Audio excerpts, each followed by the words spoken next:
what's up? How's it going? Welcome back to Mel's Beauty Hangout. Today's video is doing a first impression review on the Natasha Denona Mini Sunset palette, and I created this look right here. I give you guys my thoughts and what I think if you should go out and buy it, if it's worth the money or if it's not, and I'll let you know if I was expecting great things and if great things happened and everything like that. So if you guys are interested, please be sure to give this video a thumbs up if you like what you see. Also, please be sure to subscribe to my channel so you guys don't miss out on any new content. I would appreciate your support so much. So subscribe if you like what you see. And yeah, let's just go ahead and get started with the review on the Natasha Denona Mini Sunset palette. So like I said, for today's video, we're going to do a look from the Natasha Denona Mini Sunset palette. I've never purchased one of her palettes before because they're super expensive, and I just never thought that an eyeshadow palette was worth that kind of money. I got really excited when I saw this Mini Sunset palette because she has a sunset palette that retails I think for like $120 some, and I was very tempted to buy it, but I was like, Melissa, you don't need it. But I swatched pretty much all of her palettes in store, so I swatched the Sunset palette and like her other big ones, and the colors were so beautiful, so buttery, so pigmented.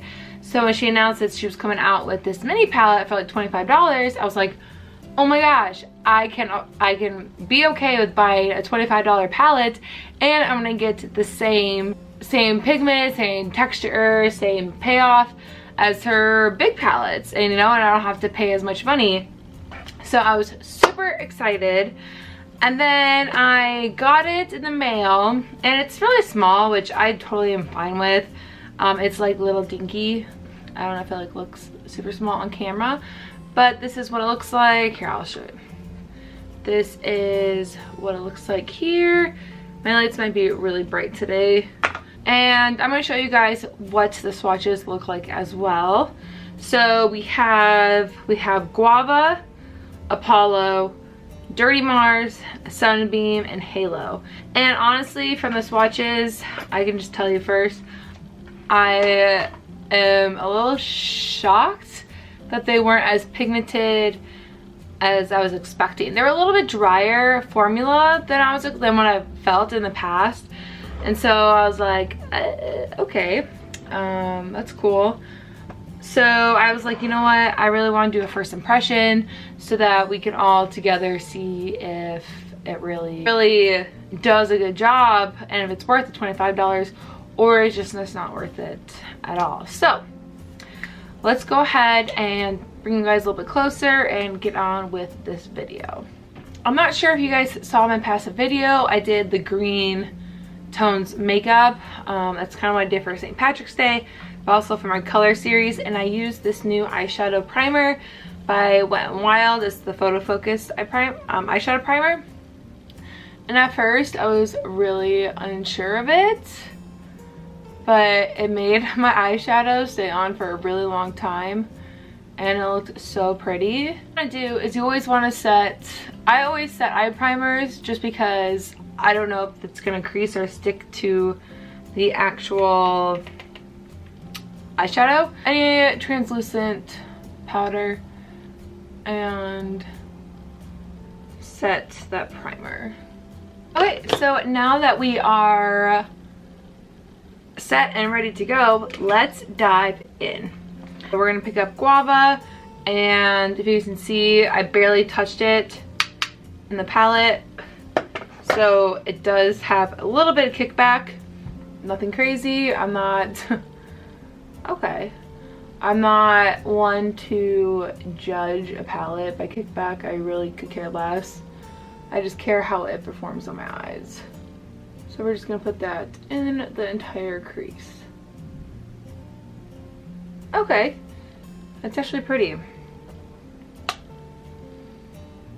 And I'm barely picking it up, so take a little bit. I'm barely like tapping my brush in to the palette, and I'm just kind of building up the color to my desire. Okay, so with this color here, it goes on really smooth And yeah, I mean, I have nothing really bad to say about it. I think it is a great transition and crease color. So, nothing really bad to say about that. So I'm gonna go in with Dirty Mars right here. And I'm gonna pick that up.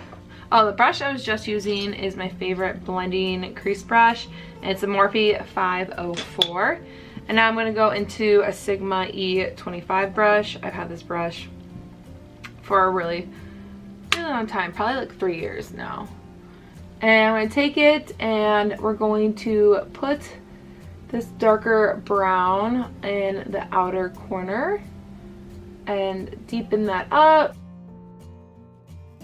So far, it's not horrible.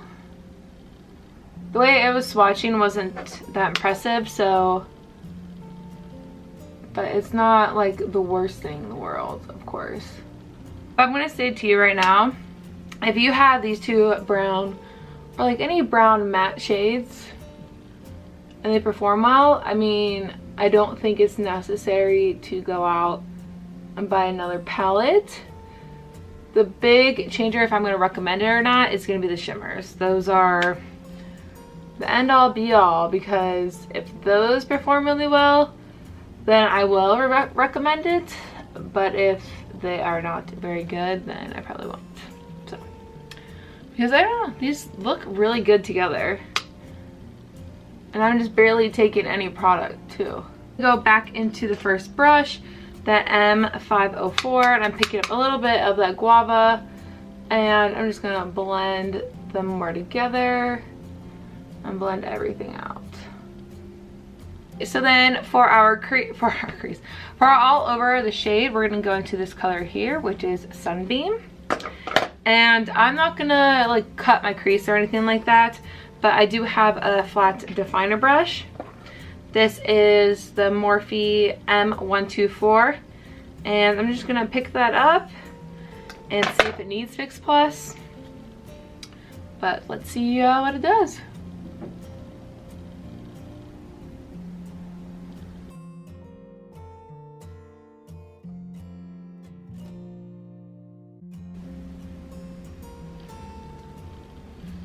What do you guys think?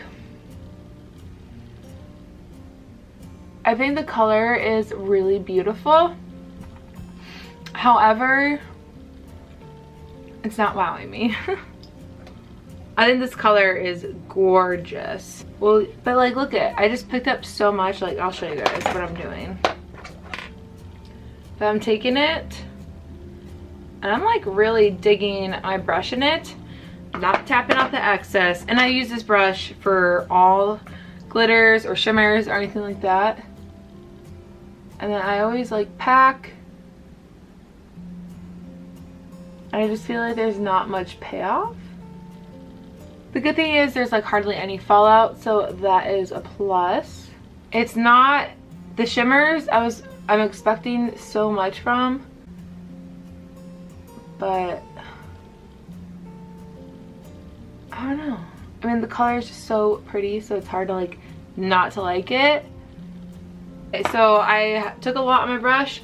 I'm gonna fix it with some of my rose water facial spray, and I'm gonna see if I can intensify it. Oh yeah. Okay. So what I've seen from a lot of YouTubers, people who do reviews, is that her metallic shouldn't take like a spray. But oh, now I'm having some fallout. Okay. But so that is with Fix Plus, or my setting spray, and that's without.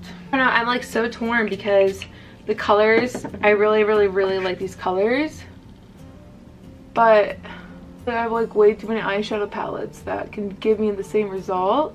This is what it looks like. I'm just gonna go in with the Mars color and kind of, what is going on?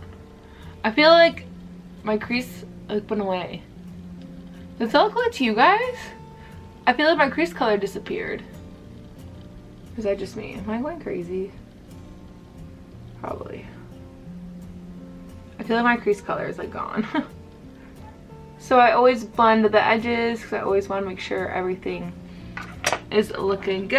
And I go back into Guava. This is what initially it looks like. I'm going to finish the rest of my makeup and come back. We'll do the lower lash line and everything like that, and I will give you guys my final thoughts. So I will be right back. Okay, so I don't think I was recording. I don't know what just happened, but I've been putting Dirty Mars underneath my bottom lash line. I'm gonna pick up Guava on the same brush, and then I'm gonna pick up Sunbeam right here. This is a shade we put all over our lid, and I'm gonna put that right almost all the way in the inner corner. Now, what I really okay, there goes my lights. And what I really want to see is how well Apollo is going to apply. So I'm picking that up on a Morphe E36 brush, and I'm going to put that in the inner corner. There's this name? It's Halo. This is shade Halo. Yeah, see, it's like nothing's happening. I'll pick it up on a flatter brush and see if that makes a difference, but this is the look I came up with, the Natasha Denona Sunset palette. I will say I do like the colors. I think they're really pretty. However, I'm pretty disappointed with the quality of it. I was expecting so much payoff and so much pigmentation coming from this, especially since it was Natasha Denona. So for $25, I don't think it's worth buying. But if you want to, I think it is a nice, good palette, especially the colors in it, I think are really pretty. So if you're willing to spend the $25, I mean, go for it. But I think the formulation wasn't what I was expecting, because I have so many eyeshadow palettes already, and I mean, they're really good. I have really good eyeshadows, and so that they can pretty much do the same exact looks. Like I have Morphe palettes and everything like that. So I'm not like super intrigued or super wowed by it, but the colors together, I will say, are really pretty. So let me know if you guys end up picking up this palette and what your thoughts are, especially if you guys had tried the red shade in here. So if you guys did enjoy this video, please give this video a thumbs up, hit that subscribe button below. I would appreciate your support so much, and I hope you guys have a wonderful day, night, week, whatever it is when you guys are watching this, and I hope to catch you guys in my next video. Take care.